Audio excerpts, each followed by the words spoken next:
He grew up the son of a Newark police officer and a school crossing guard. No trust fund, no connections, no safety net. He clawed his way up from nothing, through night school, through entry-level jobs, through years of grinding, until he stood at the top of a $36 billion global corporation. And then he stole from it. Not quietly, not carefully, not in the shadows. He stole with a $6,000 shower curtain, with a $2 million birthday party in Sardinia, with a champagne-filled ice sculpture and a private Jimmy Buffett concert, all billed to the company, all paid for by the shareholders. This is the story of Dennis Kozlowski and the looting of Tyco International. Over $600 million stolen, hidden in plain sight, and somehow, almost nobody saw it coming. To understand this story, you need to understand what Tyco International actually was, because it wasn't a glamorous Wall Street bank or a Silicon Valley darling.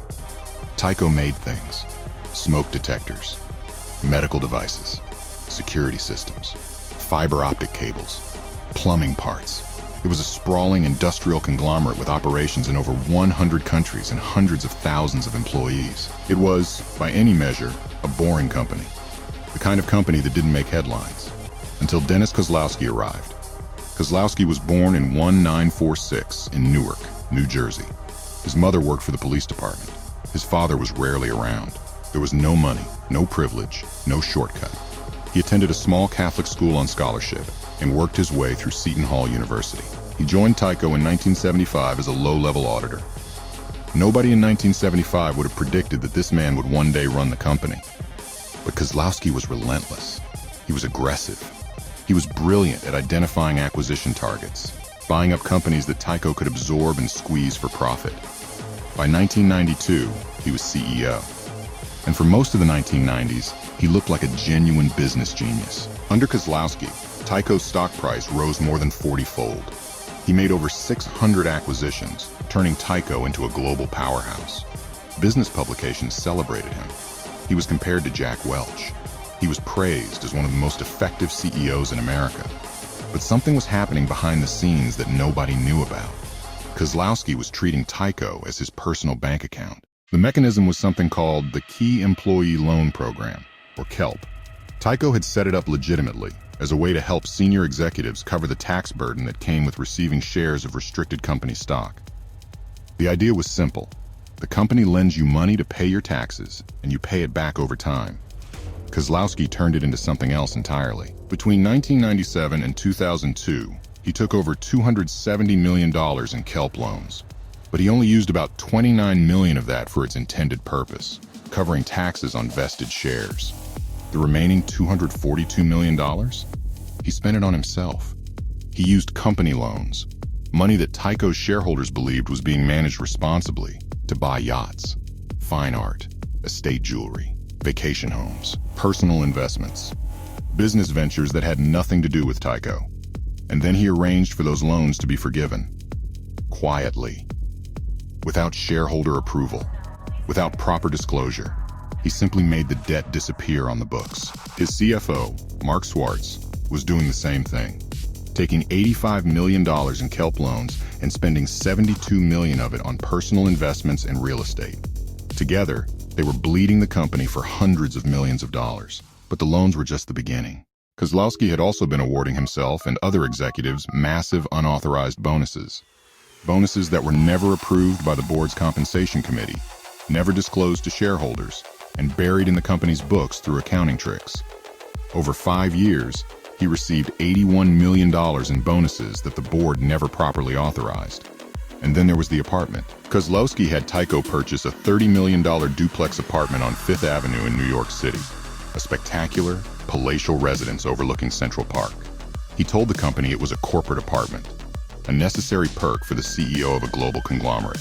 Then he had Tyco spend an additional $11 million furnishing it. That is where the shower curtain comes in. The apartment renovations included a $6,000 shower curtain, a $15,000 dog umbrella stand, a $2,200 waste paper basket, a $2,900 set of coat hangers.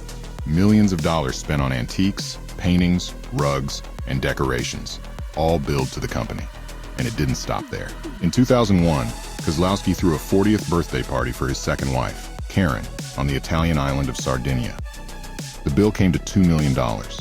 Tyco paid half of it, $1 million, on the grounds that it was, somehow, a shareholder event. The party featured a Roman theme. There was an ice sculpture of Michelangelo's David that dispensed Stolichnaya vodka. There were gladiators greeting guests. There were toga-clad models. There was a private concert by Jimmy Buffett. In a home video recording made at the party, Kozlowski could be seen boasting that this gathering would demonstrate Tyco's core competency, and I quote, "the ability to party hard." The party became known as the Tyco Roman Orgy, and shareholders paid for it. The first crack appeared not through an internal investigation or an auditor, but through a routine securities filing. In May 2002, New York prosecutors discovered that Kozlowski had been avoiding sales tax on expensive paintings he was buying through Tyco, shipping empty crates to New Jersey while keeping the actual art in his New York apartment to evade taxes. It was a relatively minor charge, but it opened a door. Investigators began pulling on threads. They found the loans. They found the undisclosed bonuses. They found the apartment. They found the birthday party. They found a pattern of financial misconduct that stretched back years.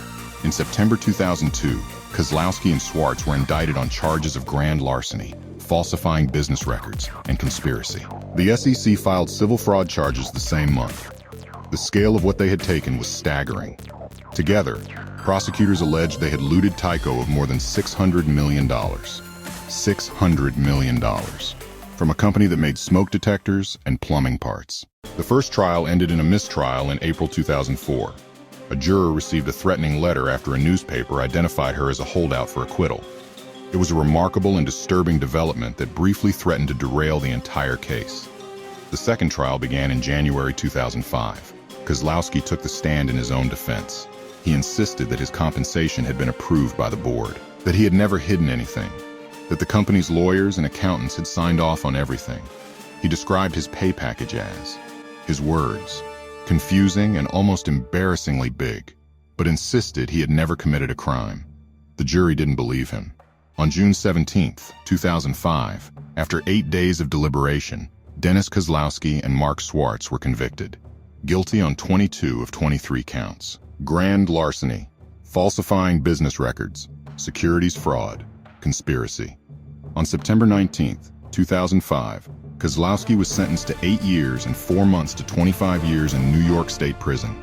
He was fined $70 million and ordered to pay $134 million in restitution along with Swartz. The man who had once been called one of the most effective CEOs in America was headed to prison. Dennis Kozlowski was released on parole in January 2014 after serving 6.5 years. He was 67 years old. He has given interviews since his release in which he has expressed remorse, and in which he has also maintained that some of his compensation was authorized. He has written a book. He has spoken publicly about prison reform. He has tried, in his own way, to rebuild. But the damage he did cannot be rebuilt. The real victims of the Tyco scandal were not Wall Street investors with bottomless portfolios. They were ordinary employees who held Tyco stock in their retirement accounts, pension funds that had trusted Tyco's books, shareholders who had believed the numbers in the filings, numbers that had been manipulated, hidden, and falsified for years. And here is the part that should make your blood boil. In a separate civil case, a court found that Kozlowski had forfeited over $500 million in compensation he received during his years of what the court called disloyalty to the company. $500 million deemed forfeit under New York's faithless servant doctrine. $500 million in compensation, on top of the hundreds of millions he stole. The man was being paid extraordinary amounts in salary and bonuses, on top of the money he was stealing, for a job he was actively betraying. The shower curtain cost $6,000. But the true cost of Dennis Kozlowski's greed was measured in hundreds of millions, and in the retirement savings of people who never got their money back. The ledger is dark, and it always finds a way to balance. I'm your host.